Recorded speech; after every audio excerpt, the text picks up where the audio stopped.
Les coureurs qui me consultent me demandent presque toujours s'ils courent bien. Ce qu'on sait de la biomécanique de course à pied, c'est qu'il ne semble pas exister de biomécanique optimale qui s'applique à tous les coureurs. Par contre, il y aurait certaines composantes de la cinétique et de la cinématique de course qui seraient à considérer afin d'avoir une biomécanique qui est efficace avec une consommation d'énergie minimale.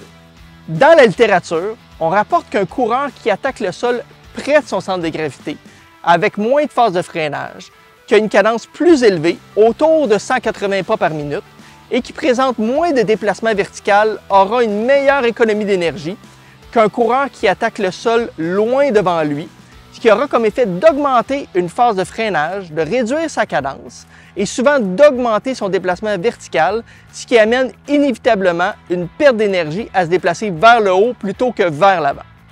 Tout ça est bien intéressant, mais comment améliorer ces composantes sur votre technique de course?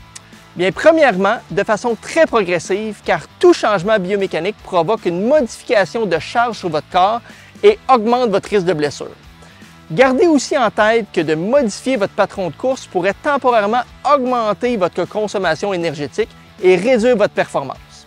Donc, idéalement, il faudrait travailler sur votre biomécanique de course à pied à l'extérieur de votre période de compétition. Ceci dit, une intervention demeure très sécuritaire et améliore l'économie d'énergie presque systématiquement chez un coureur. On parle ici d'augmenter votre cadence. En effet, il semble que d'augmenter votre nombre de pas par minute de 5 à 10 pour tendre vers 180 pas par minute, plus ou moins 10 pas, reste la stratégie la plus sécuritaire et efficace.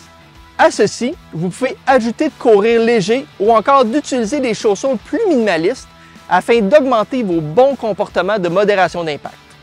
En revanche, ces deux dernières interventions créeront plus de changements de charge au niveau de votre corps et doivent être appliquées de façon beaucoup plus progressive, donc dans votre saison après vos compétitions.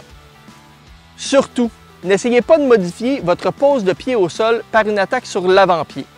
Bien que souvent décrite comme une pose de pied plus efficace, la littérature ne supporte pas l'attaque sur l'avant-pied comme plus efficace, que ce soit en termes de consommation d'énergie ou en termes de meilleure performance. Mais surtout, une modification sur l'attaque avant-pied augmente drastiquement la charge sur votre pied, votre tendon d'Achille, votre mollet, ce qui augmente votre risque de blessure. Un fait intéressant, les études sur la consommation d'énergie à la course à pied nous montrent que de sourire en courant réduirait notre consommation d'énergie. Certains diront que de courir rend heureux, mais il semble que de courir heureux nous ferait courir mieux.